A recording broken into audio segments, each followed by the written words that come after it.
젊을 때는 되게 코가 예쁜 걸로 유명하셨던 연예인분들이 나이가 들면서 TV 프로그램에 나올 때 조금 코끝이 떨어지고 연골이 약해져서 조금 비주가 처진 인상을 가지게 된 것들을 확인을 하실 수가 있습니다. 약간 피곤하고 징징이 같고 무표정한 인상을 줄 수가 있습니다. 더 나이 들어 보이는 인상이 되게 돼요. 어떻게 개선시킬 수 있는지 그 방법을 알려드릴게요.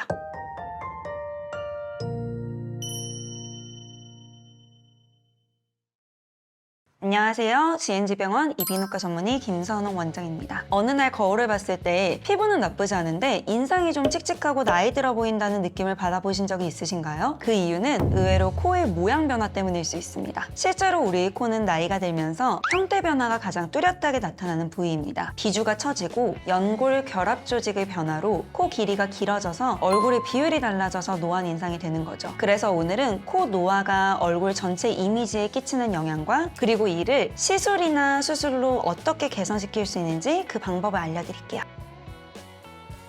첫 번째로는 코의 해부학적 노화 변화에 대해서 말씀드릴게요. 우리 코는 비중격 연골, 외측 연골, 코뼈, 그리고 아래쪽에 있는 코끝의 연부 조직으로 이루어져 있어요. 이 구조들은 시간이 지나면서 변화를 맞이할 수밖에 없는 부위들인데요. 포인트별로 어떤 변화들이 나타나는지 4가지로 말씀드릴게요. 첫 번째로 비중격 연골. 안쪽에 있는 비중격 연골의 감소와 약화입니다. 연골의 부피랑 지지력이 나이가 들면서 약해지는 거예요. 실제로 논문에서 비중격 연골의 양은 나이가 들면서 줄어드는 것으로 확인이 되었습니다. 그리고 두 번째는 외측 연골과 코끝 연골의 약화, 그리고 주변에 있는 피부와 연부 조직의 변화입니다. 우리 연골 구조 중에서 위쪽에 있는 연골이 있고 아래쪽에 있는 외측 연골, 또 아래코 연골이라고 하는 친구가 있는데요. 이 친구가 나이가 들면서 점점 약해지게 됩니다. 그리고 주변의 피부가 조금 두꺼워지거나 얇아지면서 탄력이 떨어지게 돼요. 그래서 코끝이 처지고 콧대가 낮아지는 변화가 나타나게 됩니다. 실제로 우리가 TV 프로그램 같은 걸 봐도 젊을 때는 되게 코가 예쁜 걸로 유명하셨던 연예인분들이 나이가 들면서 TV 프로그램에 나올 때 조금 코끝이 떨어지고 연골이 약해져서 조금 비주가 처진 인상을 가지게 된 것들을 확인을 하실 수가 있습니다. 세 번째는 코 기저부의 퍼짐 현상입니다. 기저부라는 말이 조금 어려운데요. 이 콧볼 쪽이 약간 퍼지고 약해진다는 얘기입니다. 젊을 때는 코끝이 오똑했는데 나이가 들수록 점점 이렇게 퍼지고 뭉툭해지는 인상을 가지게 되는 걸 얘기를 하는데요. 이 사실은 일부 개별 연구들에서 확인이 되었는데요. 연구를 했을 때 이제 콧볼의 피지선 분비가 더 증가하고 그 다음에 콧볼 볼륨 자체가 증가했다는 결과가 확인이 되었습니다. 콧볼 볼륨이 증가했다고 하면 풍성해지고 좋아지는 거 아니에요? 근데 그렇게 생각할 수도 있는데 아래쪽이 처지면서 여기가 증가돼 버리면 이런 식으로 퍼져버리겠죠. 그래서 약간 인상이 더 노안에 가깝게 안 좋아지실 수가 있어요. 그래서 전체적으로 코의 길이가 길어지고 비순각이, 비주가 처지면서 감소되는, 각도가 감소되는 현상이 나타나게 됩니다. 첫 번째로 코의 해부학적인 노화 변화에 대해서 말씀을 드렸는데요. 이렇게 의학적으로 어렵게 용어를 나열하니까 좀 어렵고 감이 안 잡히시죠? 제가 좀 더 쉽게 말씀을 드릴게요. 코가 변화하면 우리 얼굴은 이렇게 바뀝니다. 첫 번째로 코끝이 처지게 되면 코의 전체적인 길이가 길어지고 중안부의 길이가 길어지게 돼요. 그리고 마찬가지로 인중이 여기 붙어 있으니까 코끝이 처지면서 같이 조금 이렇게 늘어지겠죠.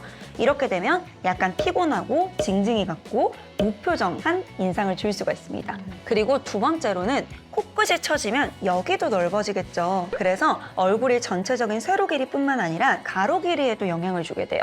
이 비율에도 조금 영향이 가서 얼굴이 퍼지고 납작해 보이게 됩니다. 그래서 제가 코가 노화가 일어나면 형태학적인 변화가 다른 부위에 비해서 더 뚜렷하다라고 얘기를 드렸는데 코 자체가 이렇게 바뀌게 되면 얼굴 비율 자체가 달라져서 전체적으로 뚜렷하게 노화랑 관련된 변화를 보일 수가 있습니다. 그리고 세 번째로는 이건 젊은 분들도 가끔 많이 오는데 팔자주름, 요거 더 깊어집니다. 우리 나이 드는 것의 어떤 상징이 팔자주름, 마리오네트 주름이죠. 근데 코 쪽에 노화가 일어나면 주변의 연부 조직도 같이 소실이 되면서 팔자주름은 더 깊어지고 그것 때문에 더 나이 들어 보이는 인상이 되게 돼요. 그럼 이제 이렇게 이미 노화를 맞아버린 코를 어떻게 개선시킬 수 있는지 말씀드릴게요. 첫 번째는 어려운 수술 말고 시술 이야기를 먼저 드려볼게요. 다들 예상하셨을 것 같은데요. 바로 필러입니다. 필러는 코 코끝이나 콧대의 볼륨을 채우는데 효과적인 시술입니다. 짧은 시술 시간에 비해서 즉각적으로 인상 개선이 가능해서 많이들 찾으시는 시술이죠. 그러나 명심하실 부분이 하나 있는데요.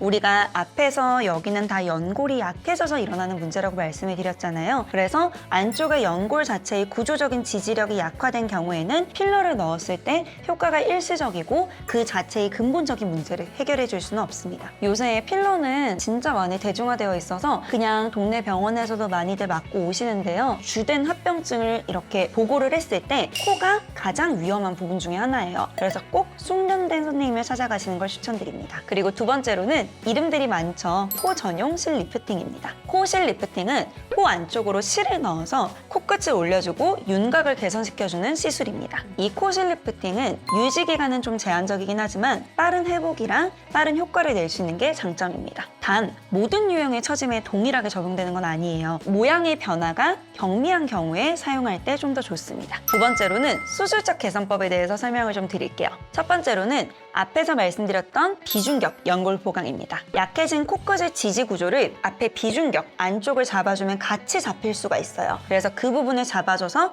영구적으로 좀 지지대를 세워주는 겁니다. 특히 심한 처짐이나 안쪽으로 구조적 문제가 있을 때 아주 좋은 효과를 볼 수 있는 수술이에요. 앞에서 말씀드렸던 징징이 같은 인상이 너무 심해서 고민이라면 이렇게 수술로 비중격 지지대를 세워서 그 인상을 개선시키는 걸 추천드려요. 그리고 징징이 같은 인상이 문제가 돼서 오시는 경우에는 시술로는 이게 개선이 안 되지만 수술로는 이만큼의 피부 여유변이 있기 때문에 오히려 수술하기 좋은 코이실 수 있습니다. 두 번째로는 퍼진 콧볼을 축소시키는 콧볼 축소 수술입니다. 제가 나이 들면 여기 가로도 비율이 조금 깨진다고 말씀을 드렸죠. 콧볼 축소 수술로 이 중앙 부분의 면적을 좁혀서 인상을 전반적으로 좀 더 단정하게 만들어줄 수 있는 수술입니다. 세 번째로는 연골 구조를 바로잡아서 외형뿐만 아니라 호흡과 같은 기능적인 부분에도 긍정적인 효과를 끼치는 방법인데요. 앞에서 말씀드렸던 비중격뿐만 아니라 우리 이쪽 위코 연골에 해당되는 내비밸브 쪽도 같이 건드려서 우리 어떤 문제가 있으셨다면 그 부분도 같이 좀 잡아줄 수가 있습니다. 오늘은 코 하나의 노화가 인상 전체를 바꿀 수 있다라는 것에 대해서 말씀을 드렸는데요. 이 노화라는 게 피부의 어떤 탄력이나 주름 때문만은 아니다라는 말씀을 꼭 드리고 싶어요. 코의 구조 변화와 볼륨 감소는 생각보다 큰 이미지 변화를 만듭니다. 단순한 미용이 아닌 노화의 핵심 구조를 잡는 코 성형은 여러분의 인상을 젊고 생기 있게 바꿔줄 수 있습니다. 오늘 영상이 자연스럽고 건강한 아름다움을 추구하시는 분들께 도움이 되셨다면 좋아요와 구독 한 번씩 눌러주시고요. 궁금한 점이 있으시다면 댓글로 편하게 남겨주세요. 그리고 주위에 뭔가 약간 노안이 되는 이미지 때문에 고민을 하시는 분이 계시다면 이 영상을 한번 보내주세요. 다음 영상에서 더 좋은 주제로 찾아뵙겠습니다. 감사합니다.